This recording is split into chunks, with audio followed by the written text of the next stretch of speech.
Hi everyone, hope you all are doing well. So बेटा, जैसा कि आप लोग को पता ही है, सीक्वेंसली हम लोग चल रहे हैं। हम लोगों ने ऑप्टिक्स यूनिट स्टार्ट करी थी। ऑप्टिक्स यूनिट में फर्स्ट क्लास में हम लोगों ने रिफ्लेक्शन पार्ट स्टार्ट किया, राइट। तो चैनल तो आप लोगों ने सब्सक्राइब कर ही दिया होगा, है ना। एंड रेगुलर क्लासेस होती है, ये भी आप लोग देख ही रहे हैं। If you want offline batch तो यू कैन विजिट, हमारी ब्रांच पे आ सकते हो। हमारा भी रिसेंटली एक CDS CABF का बैच कोर्स भी स्टार्ट हो रहा है 16 फरवरी से। और एज वेल हमारी जो ऐप है, आप श्योर एंड विवेक, हमारी ऐप है, आप उस ऐप को डाउनलोड कीजिए और जिसमें आपको सारी क्लासेस मिलेंगी। सारे कोर्सेज की लाइव क्लासेस होती हैं, ठीक है। सो लेट्स स्टार्ट बेटा। हम लोगों ने ऑप्टिक्स में रिफ्लेक्शन टॉपिक स्टार्ट कर दिया था और रिफ्लेक्शन टॉपिक के बाद अभी हम लोग स्टार्ट कर रहे हैं, एक मिनट, अभी यस रिफ्लेक्शन टॉपिक डन है। तो आज हम लोग बात करेंगे रिफ्रैक्शन टॉपिक में। ये रिफ्लेक्शन टॉपिक में ये हम लोग पढ़ चुके थे। एंड अभी हम लोग का है ये स्फेरिकल मिरर। ये तो सारी मैंने आप लोगों को इमेज फॉर्मेशन बताई थी एंड देख लीजिए यहाँ पर। Now this is the refraction. Refraction में सबसे पहला पॉइंट क्या होता है? ऑब्वियसली हमें लॉ पढ़ना होता है, law of refraction. Law of refraction में हम यही बोलते हैं ना कि रे ऑफ लाइट एक मीडियम से दूसरे मीडियम में आती है। अच्छा, इसमें ना क्वेश्चंस आपके इस तरह से आ जाते हैं कि इमेज में वेरिएशंस होता है, किस में इमेज का साइज बड़ा या छोटा दिखाई देता है।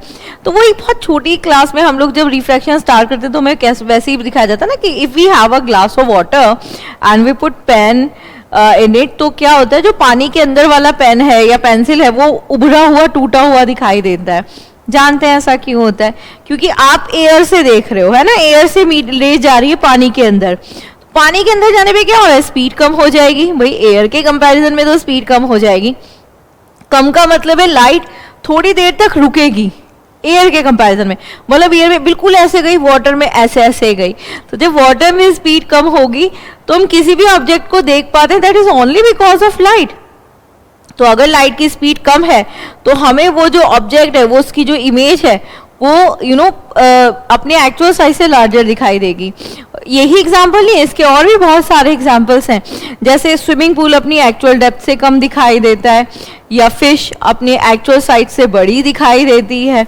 ये सारे एग्जाम्पल्स इसी के हैं। तो हम ये बोलते हैं कि बेसिकली क्या होता है, जब हमारे दो मीडियम हैं, अगर रेयर से डेंसर पे रे ऑफ लाइट आ रही है तो वो क्या होती है, झुक जाती है, थोड़ी सी बेंट हो जाती है। बट अगर उल्टा कर लें, डेंसर से रेयर पे बोले, तो रे ऑफ लाइट आएगी और जैसे ही वो रेयर मीडियम में आएगी स्पीड बढ़ जाएगी, वो अवे हो जाएगी, नॉर्मल से दूर, नॉर्मल के पास। एक चीज और देखिए, भले ही कहीं पर भी हो रहा हो, लेकिन कहीं पे रेयर हो डेंसर हो, है तो एक ही प्लेन ना। तो फर्स्ट स्टेटमेंट कहते हैं the incident ray, the refraction ray and the normal interference of a two transmit medium at the point of incident lies on a same plane. Overall incident ray, normal and refracted ray lie on a same plane. Reflection में हम लोग इसमें same point भी बोल देंगे। Second वाला point है that is कि अगर I और R का रेशियो लिया जाए, वो भी साइन की फॉर्म में, तो ये हमेशा एक कांस्टेंट होता है। इस सेकेंड स्टेटमेंट को बोलते हैं स्नेल्स लॉ। इस कांस्टेंट को क्या बोलते हैं बेटा? Refractive index. कुछ राइटर से म्यू से बनाते हैं, कुछ राइटर से समटाइम एन से रिप्रेजेंट करते हैं, और सिर्फ इस सेकंड स्टेटमेंट को ही स्नेल्स लॉ बोलते हैं। रिफ्रैक्टिव इंडेक्स के बारे में अगर हम लोग बात करें तो जनरली रिफ्रैक्टिव इंडेक्स होता क्या है? मतलब अगर मैं आपसे बोलूं भाई I और R के साइन के रेशियो के अलावा इसको डिफाइन कीजिए, तो आप किस बेसिस पर डिफाइन करेंगे? तो होता क्या है बेटा कि जो रिफ्रैक्टिव इंडेक्स है, जैसे अगर मान लो एक मीडियम आपका एयर है, एक मीडियम आपका वाटर है, तो दो अलग अलग मीडियम हो गए ना, दोनों में लाइट की स्पीड भी अलग अलग होगी। तो म्यू जो होगा वो उन दोनों में लाइट की स्पीड के रेशियो को बोलते हैं। तो अगर आपसे बोला जाए है क्या रिफ्रैक्टिव इंडेक्स, तो आप बोलोगे भाई दो मीडियम है, दोनों में लाइट की स्पीड अलग अलग है, उनके रेशियो को हम स्पीड ऑफ लाइट के रेशियो को रिफ्रैक्टिव इंडेक्स बोलते हैं। क्योंकि दोनों की सेम यूनिट होगी ना लाइट स्पीड की, दैट्स वाई ये यूनिटलेस है, डायमेंशनलेस है। देखें यहाँ पर दिस इज। अब इसमें एक और टर्म डाल देते हैं कि इसे एब्सोल्यूट रिफ्रैक्टिव इंडेक्स बोल रहे हैं। तो एब्सोल्यूट किसे बोलेंगे? ध्यान से सुनना बात को भाई, बहुत इंटरेस्टिंग और इजी एग्जाम में आया हुआ क्वेश्चन है। इसलिए इसमें अगर एक मीडियम एयर हो तो आप ये जानते हो कि एयर में लाइट अपनी स्पीड से ट्रेवल करती है, यानी c 3 × 10⁸ मीटर पर सेकेंड। तो दैट टाइम आपका जो म्यू हो जाएगा वो c अपॉन नीचे कोई दूसरा मीडियम है, उसमें लाइट की स्पीड अलग होगी। जब ये फॉर्मूला हो तो दैट टाइम इसको एब्सोल्यूट रिफ्रैक्टिव इंडेक्स बोलते हैं, जब एक मीडियम आपका एयर हो। ठीक है, नाउ अगर हम ऐसे लिखते हैं दिस इज 2 1, तो ऊपर जो स्पीड आएगी वो 1 की होगी, यानी 1 की रिस्पेक्ट 2 के रिस्पेक्ट में। ठीक है, तो इसको रीड कैसे करेंगे, refractive index of 1 with respect to 2। अच्छा, आपने एक चीज यहां पे नोटिस करी कि म्यू जो है वो इनवर्स प्रोपोर्शनल टू v है, यानी अगर स्पीड ऑफ लाइट कम होगी तो रिफ्रैक्टिव इंडेक्स ज्यादा होगा, बिल्कुल ऐसा ही होगा ना। और बेटा किस मीडियम में लाइट की स्पीड कम होती है, हम कहते हैं जितना मीडियम डेंस उतनी स्पीड कम। तो सबसे कम स्पीड किस में होती है, yes the hardest material that is diamond. तो डायमंड में स्पीड है सबसे कम, दैट्स व्हाई डायमंड का रिफ्रैक्टिव इंडेक्स क्या है, सबसे ज्यादा है। और कितना होता है, दिस इज अप्रोक्सीमेटली 2.45। अगर आपसे क्वेश्चन पूछा जाता है कि सबसे ज्यादा रिफ्रैक्टिव इंडेक्स किसका है, तो सबसे ज्यादा रिफ्रैक्टिव इंडेक्स आपके डायमंड का होता है बेटा। ठीक है, अच्छा एक और एनडी का आपका एग्जाम में क्वेश्चन था, इंटरेस्टिंग था, वो भी पूछ लेती हूँ। मान लो एक मीडियम में लाइट की स्पीड v1, दूसरे मीडियम में लाइट की स्पीड v2, एक मीडियम का रिफ्रैक्टिव इंडेक्स n1, एक मीडियम का रिफ्रैक्टिव इंडेक्स n2। तो n1 अपॉन n2 की वैल्यू किसके इक्वल होगी, n1 अपॉन n2 की। तो ध्यान से सुनना, n1 अपॉन n2 की वैल्यू जो है वो v2 अपॉन v1 के इक्वल होगी, ना कि v1 अपॉन v2। क्यों, क्योंकि ये तो लाइट की वो जो स्पीड है मीडियम में उसकी इनवर्स प्रोपोर्शनल हुआ ना, इसलिए ऐसा हुआ। और एक और क्वेश्चन है, अगर टेम्परेचर बढ़ा दे तो रिफ्रैक्टिव इंडेक्स पर क्या इफेक्ट पड़ेगा। तो बेटा जब ये म्यू जो है ये v के इनवर्स प्रोपोर्शनल है और स्पीड बढ़ती है टेम्परेचर बढ़ाने पर, तो mu is inverse proportional to temperature also. Temperature बढ़ाएंगे तो म्यू कम हो जाएगा, है ना। अगर और आपसे बोला था म्यू किसके ऊपर डिपेंड कर रहा है, रिफ्रैक्टिव इंडेक्स किसके ऊपर डिपेंड कर रहा था, बेटा 3 फैक्टर के ऊपर डिपेंड कर रहा है। एक तो हो गया मीडियम, है ना, मीडियम में पार्टिकल पास पास हैं या पार्टिकल दूर दूर हैं। एक हो गया temperature and the third one is colour. Yes, colour का अगर पूछा जाए तो देख लीजिएगा, ये आपका फॉर्मूला आप लोगों ने पढ़ा होगा, ये n लैम्डा। तो ये जो v है ये वेवलेंथ के डायरेक्ट प्रोपोर्शनल है, तो रिफ्रैक्टिव इंडेक्स इसके इनवर्स प्रोपोर्शनल हुआ। तो दैट्स मीन वी सेड कि अगर हमारे पास कलर सीक्वेंस हम लेते हैं तो वी सेड हमारा कलर सीक्वेंस है विबजियोर, राइट। तो in this VIBGYOR violet colour की वेवलेंथ होती है सबसे कम और रेड कलर की वेवलेंथ होती है सबसे ज्यादा। तो जिसकी वेवलेंथ ज्यादा होगी उसका रिफ्रैक्टिव इंडेक्स कम होगा, और जिसकी वेवलेंथ कम होगी उसका रिफ्रैक्टिव इंडेक्स क्या होगा, ज्यादा होगा। होप ये बात आपको समझ में आई होगी रिफ्रैक्टिव इंडेक्स के बारे में, ये सब एग्जाम में भी आए हुए क्वेश्चन है। अब हम लेंसेज के बारे में बात कर लेते हैं, ठीक है। और when we talking about lenses, तो जस्ट मिनट, हाँ जी एक मिनट, लेंसेज के बारे में बात कर रहे हैं। तो बेटा जब हम लेंसेज के बारे में बात करते हैं ना, एक मिनट बेटा, ठीक है, लेंस में नेमिंग और नेचर पर क्वेश्चन आता है। तो देखिए ये जो शेप है ये आपकी कॉन्वेक्स शेप है, कॉन्वेक्स इज योर कन्वर्जिंग, है ना। अब मैंने यहाँ पर एक और कॉन्वेक्स शेप लगा दी, तो ये हो गया बाई कॉन्वेक्स या फिर डबल कॉन्वेक्स। ये शेप है कनकेव, एक और शेप कनकेव की लगा दी, तो ये हो गया डबल कनकेव या बाई कनकेव। अभी तक तो इजी था, है ना, इजी था ये भी, ये तो हमें पढ़ते हुए आ रहे हैं यार। ये हमारा कॉन्वेक्स यानी कन्वर्जिंग, और ये हमारा कनकेव यानी कि डाइवर्जिंग। हिंदी इंग्लिश की प्रॉब्लम है तो अभी सारी और अब सारी बोलते हैं इसको, ठीक है बेटा। अब देखो क्या है, अब इन दोनों को कंबाइन करना है।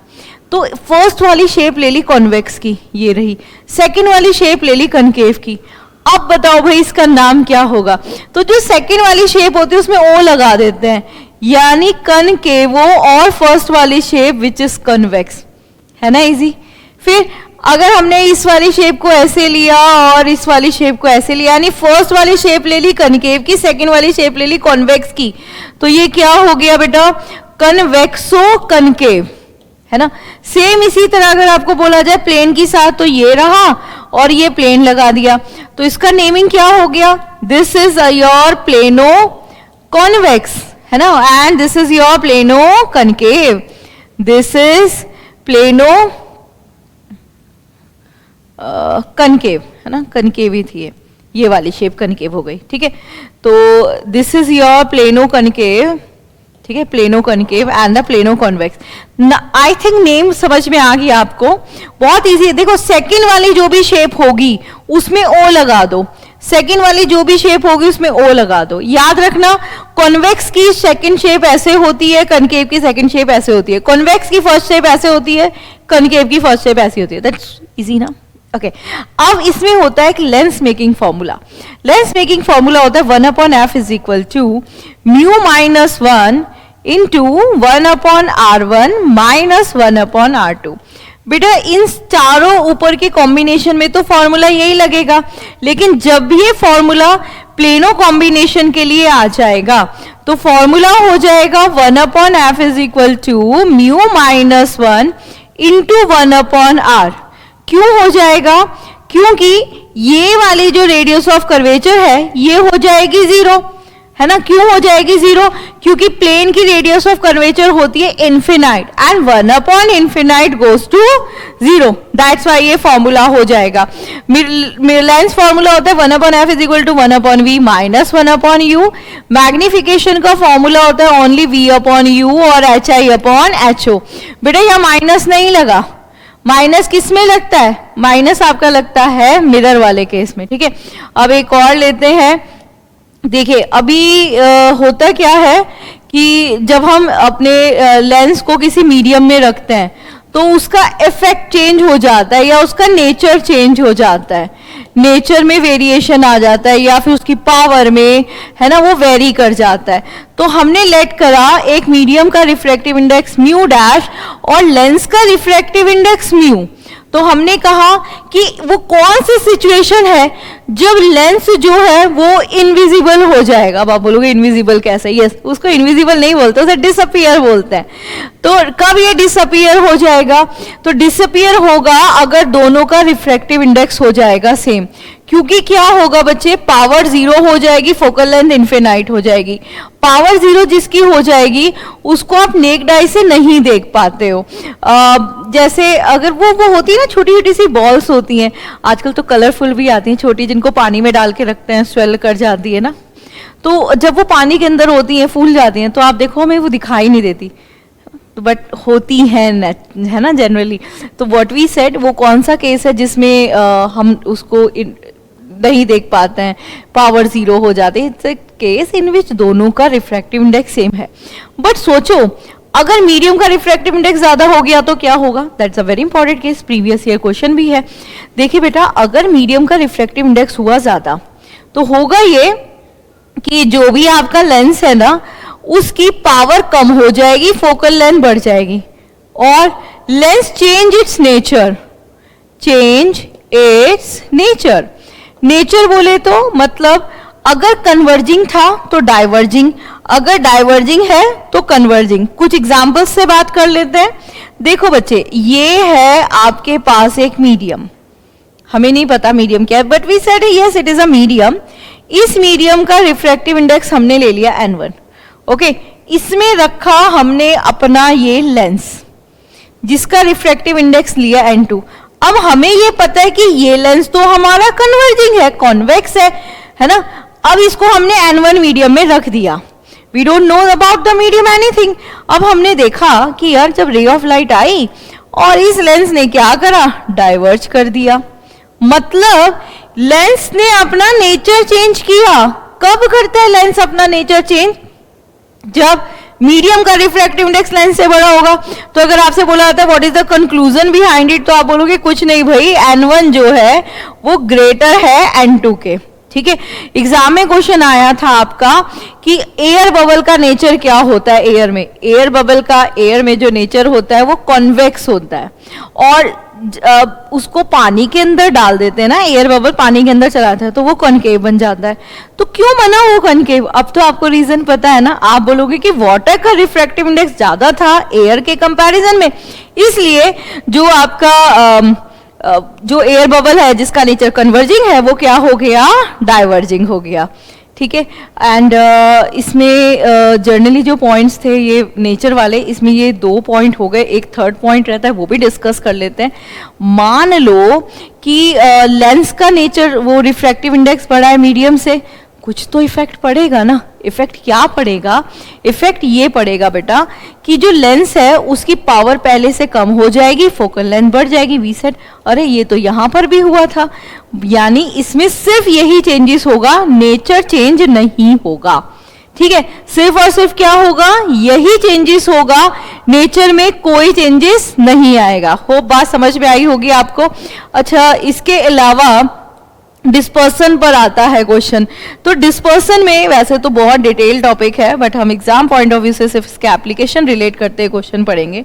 डिस्पर्सन में क्या हुआ, ये रे ऑफ लाइट आपकी आई जो थी व्हाइट कलर की, है ना। व्हाइट कलर क्यों बेटा? क्योंकि you know the mixture of 7 colour VIBGYOR, इस रेस पर आते ही क्या हुआ, ये 7 कलर में स्प्लिट हो गई, डिवाइड हो गई, 4, 5, 6, राइट। इसके बाद ये ऐसे हो गई, बहुत ज्यादा नहीं यू नो वेरिएशन होता, बस ये बहुत बहुत लाइट सा होता है, 1 2 3 4 5 6 7, राइट।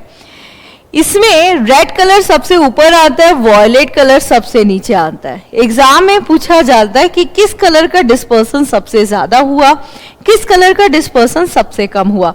तो देखो बेटा, ये रे ऑफ लाइट थी, ये रेड का झुकाव है और ये वॉयलेट का झुकाव है, तो किसका डिस्पर्सन सबसे ज्यादा हुआ? वी सेट वॉयलेट कलर का डिस्पर्सन सबसे ज्यादा हुआ।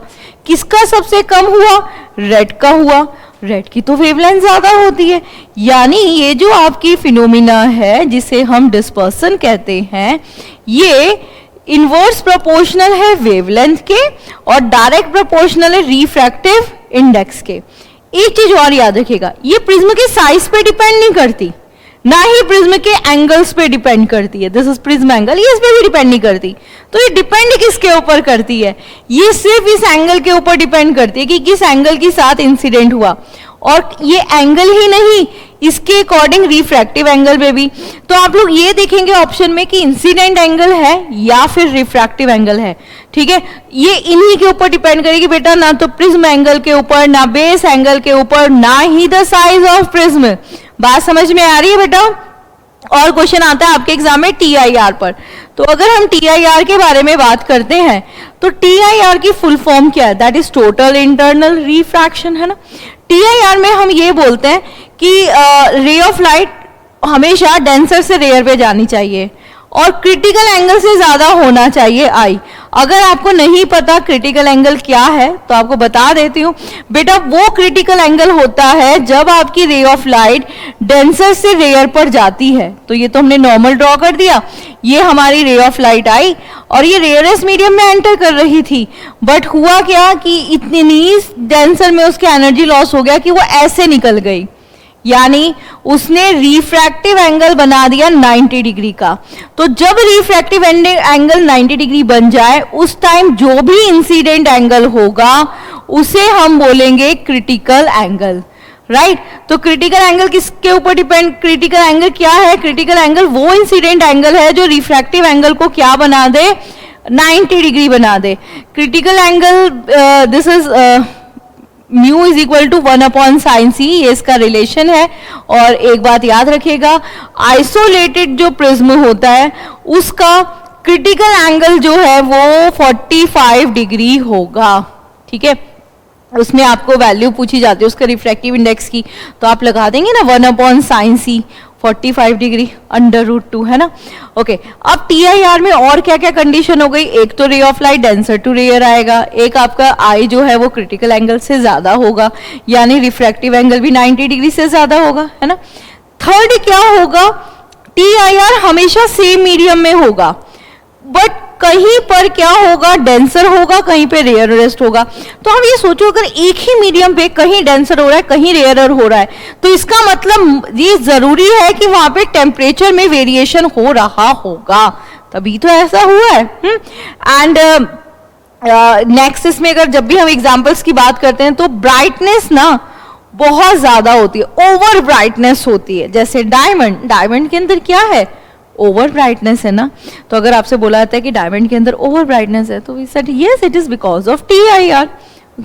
एक चीज और, जहां पर भी TIR हो रहा होगा वहां पर लाइट की जो इंटेंसिटी है ना वो जितनी थी उतनी ही रहेगी, कांस्टेंट रहेगी, उस पर कोई चेंजेस नहीं आएगा।